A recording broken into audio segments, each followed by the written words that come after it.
إن الدين عند الله الإسلام. الحمد لله رب العالمين وأصلي وأسلم على المبعوث رحمة للعالمين وعلى آله وصحبه أجمعين أما بعد. Avant de commencer, je tiens à remercier notre frère Morjan Hafidahullah wa Waffaqah pour les efforts qu'il déploie au service de ses frères et sœurs. Et je le remercie également de m'avoir convié à cette rencontre qui n'est en réalité qu'un modeste conseil. Et avant de rentrer dans le vif du sujet,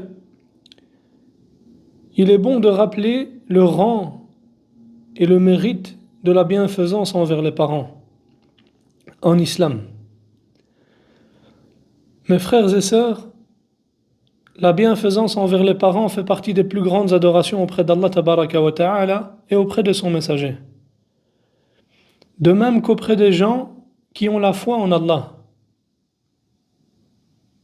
Et il faut savoir que la législation, al-Sharia, cette législation sage, accorde à chacun son droit. Et lorsque l'homme doué de raison et de clairvoyance regarde avec l'œil de la sagesse, il constate que les parents sont la base du serviteur et la cause de son existence après le décret d'Allah Tabaraka wa Ta'ala. Ils ont dépensé pour l'éducation de leurs enfants et c'est ce qu'il y a de plus précieux et de plus cher. Il n'est donc pas concevable, après cela, qu'ils soient traités autrement qu'avec respect et considération. Donc, parler de la bienfaisance envers les parents est en réalité parler d'un sujet qui est extrêmement important. Et cela apparaît clairement dans le fait qu'Allah Tabaraka wa Ta'ala, dans de nombreux versets, a associé le droit des parents à son propre droit Tabaraka wa Ta'ala. Allah dit dans le Coran: وَإِذْ أَخَذْنَا مِيثَاقَ بَنِي إِسْرَائِيلَ لَا تَعْبُدُونَ إِلَّا اللَّهَ وَبِالْوَالِدَيْنِ إِحْسَانًا. Traduction du sens rapproché des versets. Et rappelle-toi, lorsque nous avons pris l'engagement des enfants d'Israël de n'adorer qu'Allah, d'être bienfaisants envers les parents. Allah Tabaraka wa Ta'ala dit: قُلْ تَعَالَوْا أَتْلُ مَا حَرَّمَ رَبُّكُمْ عَلَيْكُمْ أَلَّا تُشْرِكُوا بِهِ شَيْئًا وَبِالْوَالِدَيْنِ إِحْسَانًا. Dis, venez, je vais réciter ce que votre Seigneur vous a interdit. Ne lui associez rien et soyez bienfaisants envers vos parents. Allah Tabaraka wa Ta'ala nous dit dans le Coran: وَاعْبُدُوا اللَّهَ وَلَا تُشْرِكُوا بِهِ شَيْئًا وَبِالْوَالِدَيْنِ إِحْسَانًا. Adorez Allah et ne lui donnez aucun associé. Agissez avec bonté, soyez bienveillants envers vos parents. Allah nous dit: Subhanahu wa ta'ala wa qada rabbuka alla ta'budu illa iyyahu wa bil walidayni ihsana. Et ton Seigneur a décrété: n'adorez que lui et soyez bienfaisants envers vos parents, envers les parents. Et Allah tabaraka wa ta'ala nous dit: وَوَصَّيْنَا الْإِنسَانَ بِوَالِدَيْهِ حَمَلَتْهُ أُمُّهُ وَهْنًا عَلَى وَهْنٍ وَفِصَالُهُ فِي عَامَيْنِ أَنِ اشْكُرْ لِي وَلِوَالِدَيْكَ إِلَيَّ الْمَصِيرُ. Nous avons enjoint à l'homme d'être bienveillant envers ses parents. Sa mère a subi pour lui peine sur peine en le portant et en l'allaitant 2 années durant jusqu'à son sevrage. Sois donc reconnaissant envers moi ainsi qu'envers tes parents. Et la parole d'Allah Tabaraka wa Ta'ala ici: sois donc reconnaissant envers moi ainsi qu'envers tes parents, indique clairement l'immensité du droit des parents, l'obligation d'être bienfaisant envers eux et d'agir avec bonté envers eux, ainsi que la mise en garde sévère et l'avertissement sévère contre le fait de leur désobéir et de leur porter préjudice. Et notre législation a insisté sur cette bienfaisance pour plusieurs raisons. La première raison, mes frères et sœurs, c'est que l'obéissance aux parents est un ordre d'Allah Et il a certes prescrit cela à ses serviteurs, après leur avoir ordonné de l'adorer seul sans rien lui associer. Allah tabaraka wa ta'ala nous dit dans le Coran وَقَضَى رَبُّكَ أَلَّا تَعْبُدُوا إِلَّا إِيَّاهُ وَبِالْوَالِدَيْنِ إِحْسَانًا إِمَّا يَبْلُغَنَّ عِندَكَ الْكِبَرَ أَحَدُهُمَا أَوْ كِلَاهُمَا فَلَا تَقُل لَّهُمَا أُفٍّ وَلَا تَنْهَرْهُمَا وَقُل لَّهُمَا قَوْلًا كَرِيمًا. Ton Seigneur vous ordonne de n'adorer que lui et de faire preuve de bonté envers votre père et votre mère. Si l'un d'eux ou tous deux atteignent l'âge de la vieillesse auprès de toi, ne leur dis point ouf. Ne les rudoie pas, mais adresse-leur des paroles affectueuses, et par miséricorde, fais preuve d'humilité envers eux, et dis, Seigneur, sois miséricordieux envers eux, comme ils l'ont été envers moi, lorsqu'ils m'ont élevé quand j'étais enfant. Deuxièmement, car Allah tabaraka wa ta'ala nous a enjoint d'être bons envers nos parents. Et Allah dit وَوَصَّيْنَا الْإِنسَانَ بِوَالِدَيْهِ حُسْنًا وَإِنْ جَاهَدَاكَ لِتُشْرِكَ بِمَا لَيْسَ لَكَ بِهِ عِلْمٌ فَلَا تُطِعْهُمَا إِلَيَّ مَرْجِعُكُمْ فَأُنَبِّئُكُمْ بِمَا كُنْتُمْ تَعْمَلُونَ. Nous avons enjoint à l'homme d'être bon envers son père et sa mère. Mais s'il te pousse à m'associer ce dont tu n'as aucune connaissance, ne leur obéis pas. C'est vers moi seul que vous ferez retour et je vous informerai de ce que vous faisiez. Troisièmement, car la bienfaisance envers les parents fait partie des œuvres les plus aimées auprès d'Allah tabaraka wa ta'ala. Il a été rapporté dans le hadith rapporté par le Bukhari ou Muslim, d'après Abdullah ibn Mas'ud radiyallahu anhu, qu'il dit, j'ai demandé au prophète sallallahu alayhi wa sallam quelle est l'œuvre la plus aimée auprès d'Allah. Il dit, accomplir la prière à l'heure. J'ai continué, ensuite laquelle? Il dit, la bienfaisance envers les parents. J'ai dit ensuite laquelle? Il dit, le combat dans le sentier d'Allah. Quatrièmement, car les parents sont ceux qui méritent le plus qu'on leur tienne bonne compagnie. Il a été rapporté dans les deux recueils authentiques, dans le Bukhari ou Muslim, d'après Abi Hurayrata radiyallahu anhu, qu'un homme est venu trouver le messager d'Allah sallallahu alayhi wa sallam et lui a demandé, ô messager d'Allah, quelle est la personne qui mérite le plus que je lui tienne bonne compagnie? Il a répondu sallallahu alayhi wa sallam, ta mère, puis ta mère, puis ta mère, puis ton père, puis les gens qui sont les plus proches de toi. Et dans ce hadith, mes frères et sœurs, il y a une incitation et un encouragement à la bienfaisance et la bienveillance envers la mère. Un encouragement à cela. Et une clarification du droit particulier qu'Allah tabaraka wa ta'ala a accordé à la mère, en plus du père. Il a accordé à la mère 3 fois ce qu'il a accordé au père en matière de bienfaisance. Qu'est-ce qu'il dit le prophète sallallahu alayhi wa sallam? Ta mère, puis ta mère, puis ta mère, puis ton père. Et pourquoi cela, mes frères et sœurs? Car cela indique en réalité que la mère possède une spécificité supplémentaire dans la bienfaisance et la bienveillance, et qu'elle y est plus en droit, et qu'elle le mérite plus. Car la souffrance, l'endurance et l'effort que la mère a supporté pour l'existence et pour que cet enfant vienne au monde n'ont pas été supportés par le père ni par quiconque d'autre de manière comparable. Il y a donc dans ce hadith une confirmation de l'immensité du rang de la mère et sur le fait qu'elle est la plus en droit à la bienfaisance et à la bienveillance. Et c'est pour cela que dans tous les versets où se trouve la recommandation concernant les parents, la souffrance de la mère est mentionnée. Et la souffrance du père n'y est pas mentionnée. Car la souffrance qu'a endurée la mère pour mettre au monde cet enfant n'a pas été ni de près ni de loin semblable à celle du père.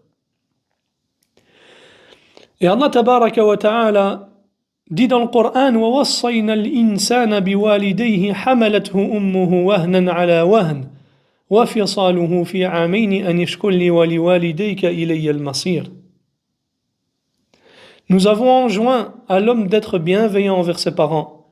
Sa mère a subi pour lui peine sur peine, en le portant et en l'allaitant 2 années durant jusqu'à son sevrage.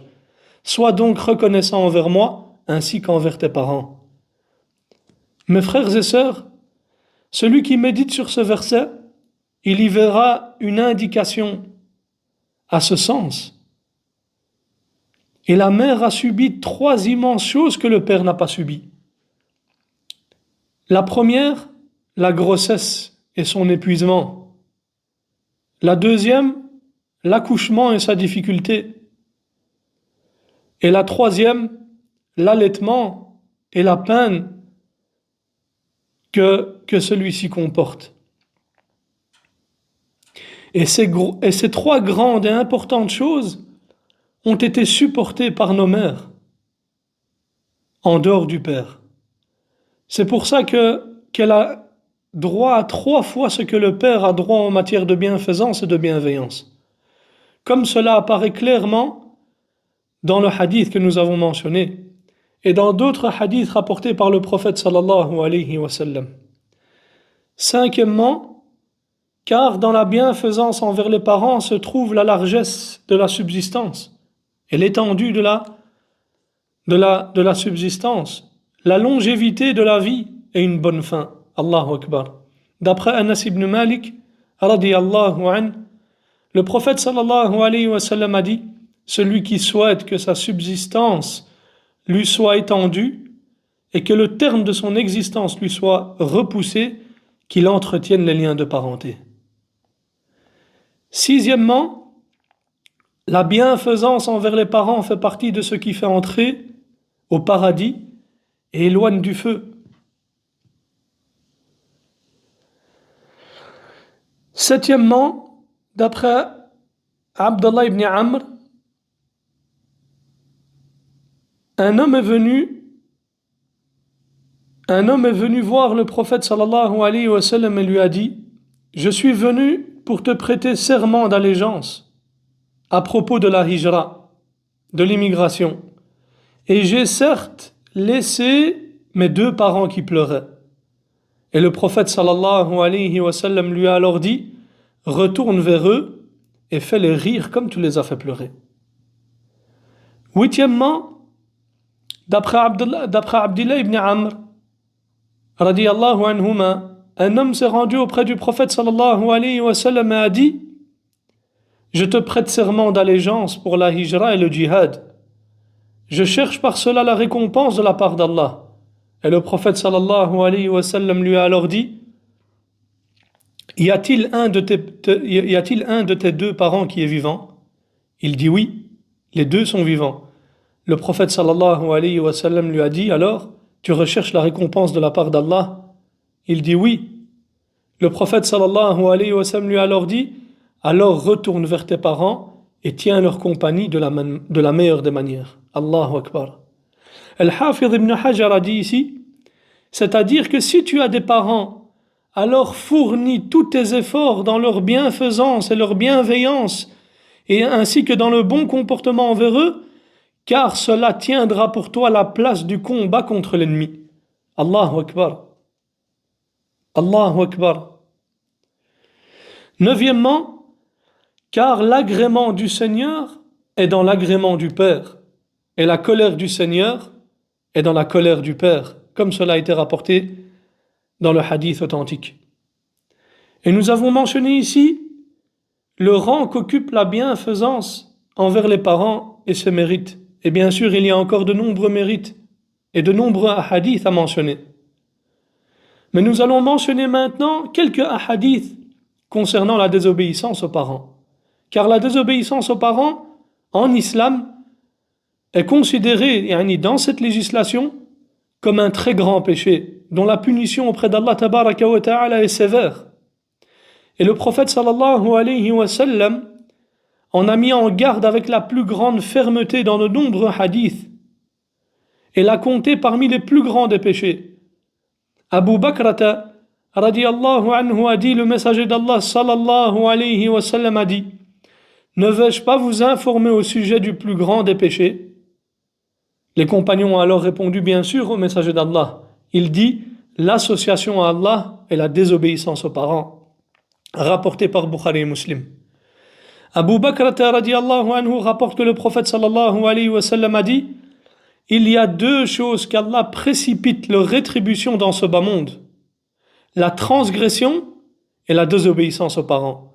Authentifié par l'imam al-Albani rahimahullah. Également, ya ikhwa wa akhawat, la désobéissance aux parents empêche d'entrer au paradis. Qu'Allah tabaraka wa ta'ala nous en préserve. Dans le hadith d'Abdullah ibn Amr radiallahu anhuma, le prophète sallallahu alayhi wa sallam a dit, le désobéissant envers ses parents n'entrera pas au paradis. Et il a été jugé bon par l'Albani, rahimahullah. Il a été rapporté de Abdullah ibn Umar radiallahu anhuma qu'il dit, le prophète sallallahu alayhi wa sallam a dit, il y a trois catégories de personnes qu'Allah ne regardera pas le jour de la résurrection. Le désobéissant envers ses parents, la femme qui ressemble aux hommes et l'homme qui n'a pas de jalousie. Authentifié par l'imam al-Albani, rahimahullah ta'ala. Et il a été rapporté du prophète sallallahu alayhi wa sallam qu'il dit, Allah maudit, c'est-à-dire qu'il éloigne de sa miséricorde celui qui maudit, yani qui insulte ses parents. Et c'est là qu'on voit le danger d'insulter les parents. Et malheureusement, c'est quelque chose qui est très propagé à notre époque. Qu'Allah tabaraka wa ta'ala nous préserve.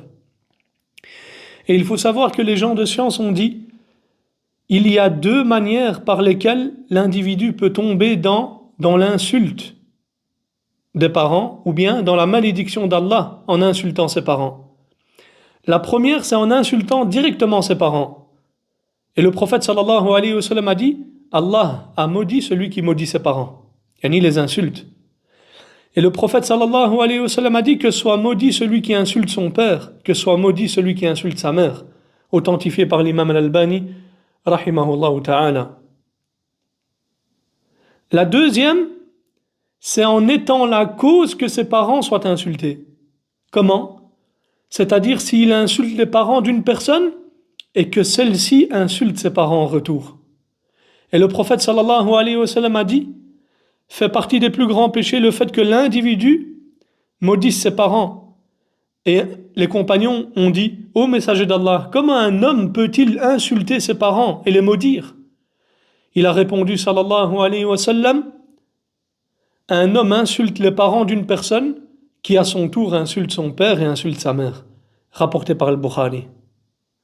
Vous voyez ici, et là je m'adresse aux jeunes, le danger d'insulter les parents d'autrui.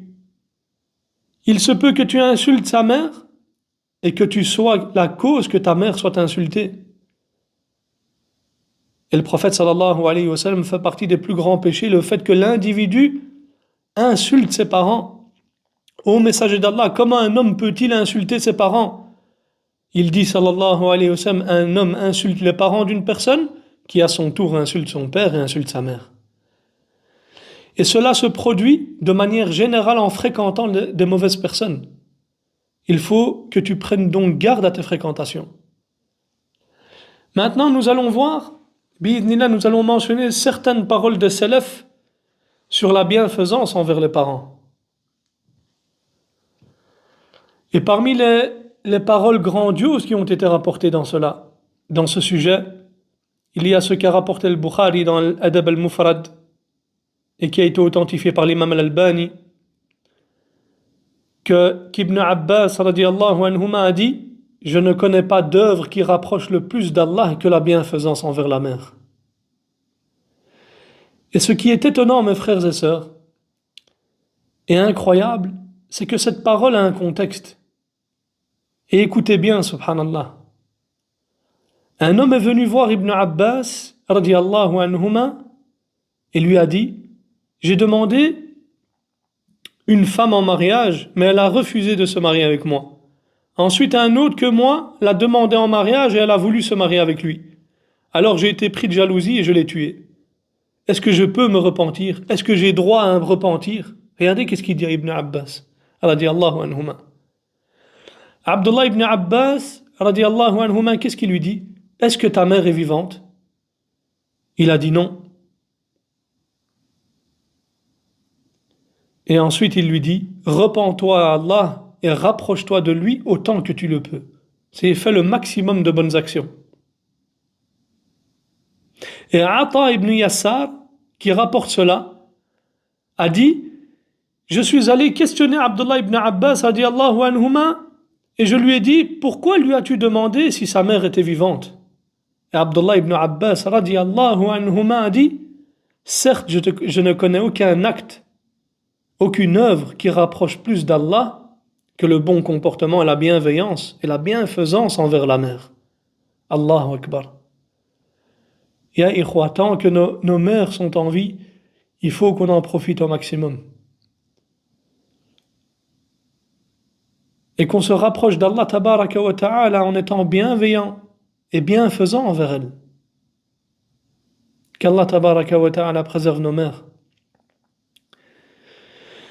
Et Abdul Razak a rapporté d'après le Hassan al-Basri qu'on lui demanda qu'est-ce que la bienfaisance et la bienveillance envers les parents. Il a répondu, c'est que tu leur consacres ce que tu possèdes et que tu leur obéisses dans ce qu'ils t'ordonnent, sauf s'il s'agit d'une désobéissance.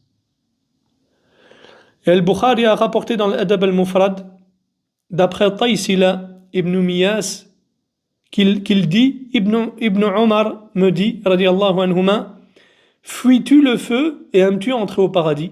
Je lui ai répondu oui, par Allah. Il dit, ton père est-il vivant? Je dis, j'ai ma mère. Il dit, radiallahu anhuma, par Allah, si tu lui parlais avec douceur et que tu lui donnais à manger, tu entreras assurément au paradis tant que tu évites les grands péchés. Et cela a été authentifié par l'imam al-Albani, rahimahullah ta'ala. Et certains sages ont dit, ne te lie pas d'amitié avec celui qui est désobéissant envers ses parents, car il ne te sera jamais bienfaisant car il ne sera jamais bienfaisant envers toi alors qu'il a désobéi à celui qui avait sur lui un droit plus obligatoire que le tien. Allahu Akbar. Si tu vois que tu as un ami qui est désobéissant envers sa mère, envers ses parents, ne le fréquente pas. Car s'il a désobéi à ses parents et n'a pas été bienveillant envers eux, il ne le sera pas envers toi. Et il a été rapporté que lorsque la mère d'Iyas ibn Muawiyah est morte, il pleura. On lui dit, qu'est-ce qui te fait pleurer? Il a répondu, j'avais 2 portes ouvertes vers le paradis et l'une d'entre elles s'est refermée. Allahu Akbar. Et pour revenir au sujet de notre conférence et au conseil que je voulais donner à mes frères et sœurs convertis, donc cette conférence et ce conseil qui est intitulé La manière d'agir avec ses parents non musulmans, ou comment le converti doit se comporter avec ses parents non musulmans, il ne fait aucun doute, mes frères et sœurs, que celui qui s'est récemment converti a grandement besoin que lui soient expliqués les enseignements de la religion ainsi que ses orientations dans ce sujet, afin que son comportement envers ses parents se fasse avec clairvoyance, selon la guidée d'Allah tabaraka wa ta'ala, et qu'il ne penche pas vers un comportement qu'il pense faire partie de la religion d'Allah subhanahu wa ta'ala, alors qu'il est dans l'erreur et se trompe, et qu'il nuise ainsi à lui-même, et qu'il se comporte avec ses parents d'une manière qui est à l'opposé des enseignements de l'islam et de la guidée du prophète sallallahu alayhi wa sallam. Allah tabaraka wa ta'ala a exposé dans le Coran le comportement que doit avoir l'enfant musulman envers ses parents non musulmans. Et cela dans la sourate Al-Ankabut, où il dit tabaraka wa ta'ala وَوَصَّيْنَا الْإِنسَانَ بِوَالِدَيْهِ حُسْنًا وَإِنْ جَاهَدَاكَ لِتُشْرِكَ بِي مَا لَيْسَ لَكَ بِهِ عِلْمٌ فَلَا تُطِعْهُمَا إِلَيَّ مَرْجِعُكُمْ فَأُنَبِّئُكُمْ بِمَا كُنْتُمْ تَعْمَلُونَ وَالَّذِينَ آمَنُوا وَعَمِلُوا الصَّالِحَاتِ لَنُدْخِلَنَّهُمْ فِي الصَّالِحِينَ. Nous avons enjoint à l'homme d'être bon envers son père et sa mère. Mais s'il te pousse à m'associer ce dont tu n'as aucune connaissance, ne leur obéis pas. C'est vers moi seul que vous ferez retour et je vous informerai de ce que vous faisiez. Ceux qui croient et accomplissent de bonnes œuvres, des œuvres pieuses, nous les ferons entrer au paradis avec les vertueux. Et ce verset commence par quoi? Il commence par la recommandation faite à l'homme concernant ses parents. Il dit quoi? Tabaraka wa ta'ala, nous avons enjoint à l'homme d'être bon envers son père et sa mère. Et sa parole ici, husna, bienveillant, d'être bienveillant, englobe tous les sens et toutes les formes de bienfaisance, de bienveillance, qu'ils soient verbales ou pratiques. C'est-à-dire qu'il traite ses parents avec de bonnes paroles, avec des paroles bienveillantes et un discours qui est adapté à leur rang et conforme à leur statut. De même, dans le comportement envers eux, il doit faire preuve de bienveillance, que ce soit en étant à leur service, en les aidant, en les assistant, en prenant en charge leurs besoins et encore d'autres choses. Et il s'agit là d'une recommandation générale qui englobe chaque porte de la bienfaisance et chaque voie qui mène au bien.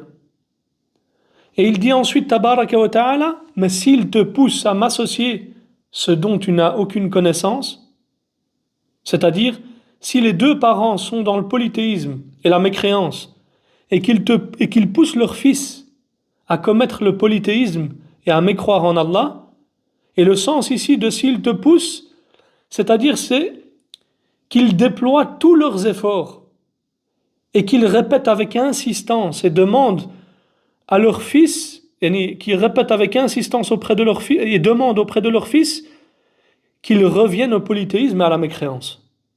C'est ça ici s'il te pousse. Et sa parole, ce dont tu n'as aucune connaissance, ceci est une description inhérente au polythéisme.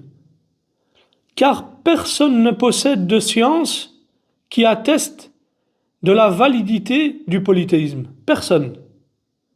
Le polythéisme est faux, batil. Et il n'existe aucune science authentique qui indique la validité du polythéisme.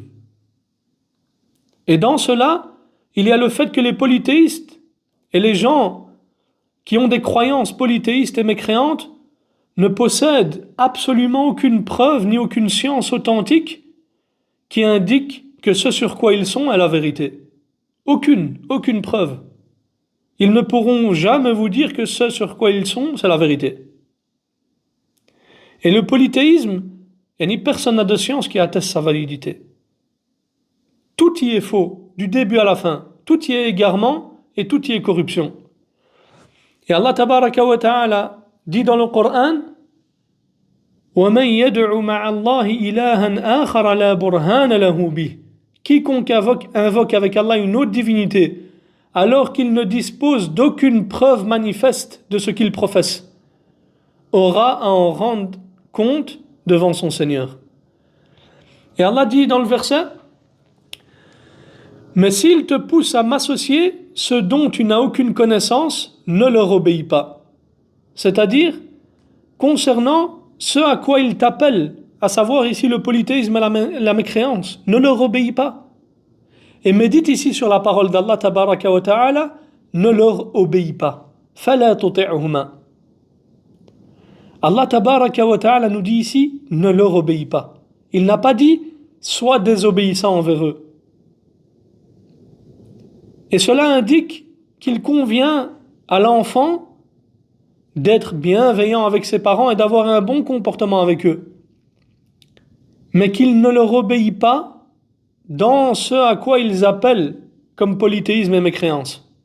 En revanche, s'il lui demande un acte de bienfaisance et de bienveillance, comme par exemple dans le fait de l'aider ou d'autres choses semblables, il doit leur obéir dans cela. Et cela est également clarifié dans un autre verset dans la sourate Luqman, où Allah tabaraka wa ta'ala nous dit وَإِن جَاهَدَاكَ عَلَىٰ أَن تُشْرِكَ بِمَا لَيْسَ لَكَ بِهِ عِلْمٌ فَلَا تُطِعْهُمَا وَصَاحِبَهُمَا فِي الدُّنْيَا مَعْرُوفًا. Mais s'ils te poussent à m'associer ce dont tu n'as aucune connaissance, ne leur obéis pas en cela, tout en te comportant envers eux, ici-bas, avec bonté. Allahu Akbar. Allah tabaraka wa ta'ala a donc ordonné de se comporter avec les parents ici-bas avec bonté, c'est-à-dire en reconnaissance de leur bienfaisance et de leurs bienfaits passés qu'ils ont eu envers toi, ce qu'il y a eu comme compassion de la part de la mère et ce qu'il y a eu comme dépense de la part du père. Et ça, l'enfant, il ne doit pas l'oublier. Au contraire, il doit veiller à les traiter et à se comporter avec eux avec bonté, tout en ne leur obéissant en aucun cas dans ce à quoi ils appellent comme polythéisme et mécréance. Et ensuite, Allah tabaraka wa ta'ala clôture le verset par sa parole: c'est vers moi seul que vous ferez retour et je vous informerai de ce que vous faisiez. Et subhanallah, cette parole ici comporte une incitation, bien un encouragement et un avertissement. Un encouragement pour celui qui est bienveillant envers ses parents et bienfaisant envers ses parents, car Allah tabaraka wa ta'ala le récompensera pour cela d'une immense récompense. Et cela comporte également un avertissement pour les deux parents polythéistes. S'ils restent et demeurent dans leur polythéisme, quant à ce qui leur attend comme châtiment le jour où il rencontrera Allah tabaraka wa ta'ala s'il meurt sur cela. Puis, celui qui patiente sur le tawhid et la foi ne se laisse pas influencer par ses parents dans ce à quoi il l'appelle comme polythéisme et mécréance. Mais il se comporte avec eux ici-bas avec bonté. Et s'il fait cela, il obtiendra bi'idhnillah au jour de la résurrection une issue louable et une bonne fin. C'est pour cela qu'Allah tabaraka wa ta'ala dit dans le verset qui suit: ceux qui croient et accomplissent des œuvres pieuses, nous les ferons entrer au paradis avec les vertueux. Il dit cela après le verset, donc c'est le verset après le verset que nous avons mentionné. Et cela contient en réalité une recommandation à celui qui se trouve dans cette situation. Ô mon frère, ô ma sœur qui se trouve dans cette situation, patiente sur la foi et la religion et ne te laisse pas influencer par tes parents dans ce à quoi ils appellent comme polythéisme et mécréance. Mais il t'incombe dans cette situation de t'efforcer autant que possible d'appeler, d'orienter tes parents vers cette religion et de déployer tous tes efforts en cela, avec douceur, bienveillance, et en faisant constamment des invocations. Et que tu demandes à Allah tabaraka wa ta'ala avec insistance de guider tes parents, que tu te lèves la nuit pour prier autant qu'Allah tabaraka wa ta'ala te le permet, et que tu invoques pour tes parents dans tes prosternations, dans tes prières obligatoires comme tes prières surrogatoires, et que tu invoques Allah tabaraka wa ta'ala pour que tes parents soient guidés. Et tu réunis ainsi pour tes parents entre l'invocation et la da'wa, l'appel à Allah tabaraka wa ta'ala, l'appel à sa religion. Et l'invocation, on parle de se l'adresser et demander à Allah tabaraka wa ta'ala. C'est-à-dire que tu invoques Allah, que tu demandes la guider pour eux. Et l'appel, la da'wa, c'est-à-dire d'appeler tes parents à l'islam avec douceur et bonne exhortation, avec bonne parole, comme l'a fait Abu Huraira radiyallahu anhu avec sa mère. Et ce récit, mes frères et sœurs, se trouve dans le Sahih Muslim. Et écoutez bien cette histoire magnifique et grandiose.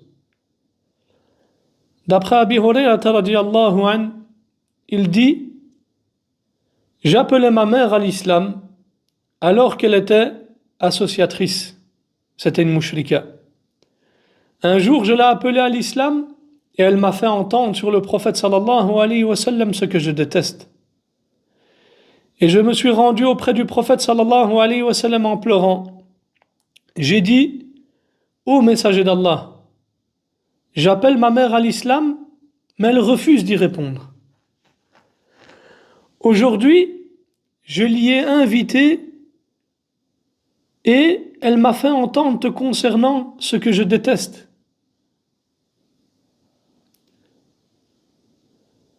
Ainsi, ô messager d'Allah, invoque Allah pour qu'il guide la mère de Abi Huraira. C'est-à-dire qu'il a demandé au prophète sallallahu alayhi wa sallam qu'il guide sa maman. Et le prophète sallallahu alayhi wa sallam a dit, ô Allah, guide la mère de Abi Huraira. Il dit ensuite, radiyallahu an, alors je suis sorti heureux suite à l'invocation du prophète sallallahu alayhi wa sallam. Et une fois arrivé à la porte, je l'ai trouvé fermée. Et ma mère a entendu le bruit de mes pas et elle a dit, reste à ta place, ô Abi Huraira. Et j'ai entendu le bruit que faisait l'eau. Et elle a alors fait le ghusl, a mis sa robe et a oublié de mettre son voile. Elle a ouvert la porte puis a dit, ô Abi Huraira. Elle dit, ô Abi Huraira, ashhadu an la ilaha illallah wa ashhadu anna Muhammad Rasulullah. Ô Abi Huraira, j'atteste de la ilaha illallah et j'atteste que Mohammed est le serviteur d'Allah et son messager. Et subhanallah, si on médite, combien il y avait entre la maison de Abu Huraira et la maison du prophète sallallahu alayhi wa sallam? Peut-être 5 minutes.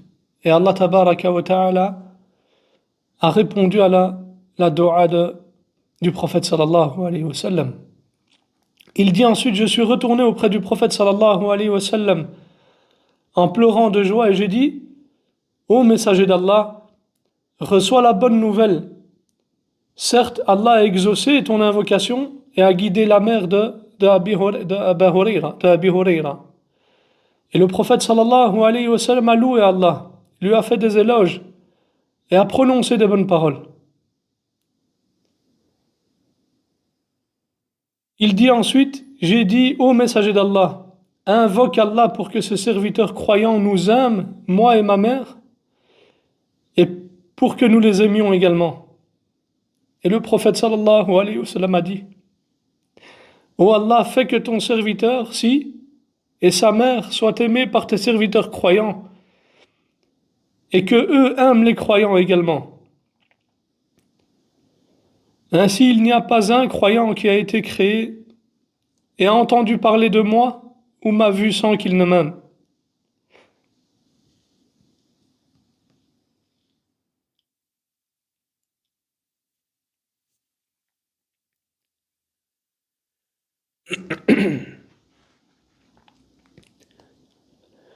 Et donc cette histoire incroyable et grandiose constitue une méthodologie pour le musulman éprouvée par des parents polythéistes ou par l'un des deux qui est polythéiste.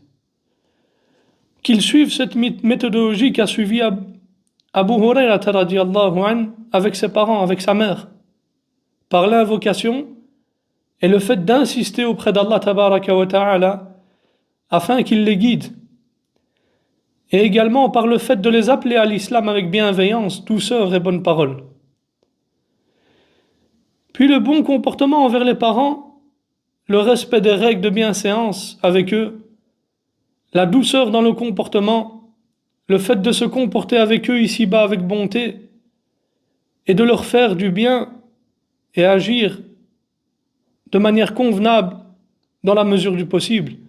Et tout cela fait partie des causes de la guidée des parents vers l'islam. Et wallahi, certains jeunes se trompent lorsqu'ils se convertissent. Ils s'éloignent de leurs parents, coupent les liens avec eux, ne leur rendent plus visite ou ne leur font pas du bien. Et wallahi, ceci est une erreur, mes frères et sœurs. Il n'y a aucun doute que c'est une erreur. Et cela ne fait pas partie des enseignements de l'islam. Au contraire, il convient que tu te comportes avec eux avec bonté, que tu t'efforces de leur faire du bien, et que tu leur obéisses, et que tu ne leur obéisses pas dans ce à quoi ils appellent comme en termes de mécréance et de polythéisme. Et il n'y a aucune contradiction, mon frère et ma sœur, entre ces deux choses. Il n'y a aucune contradiction entre le fait de se comporter avec bonté envers ses parents et en même temps de ne pas leur obéir dans ce à quoi ils appellent comme polythéisme et mécréance.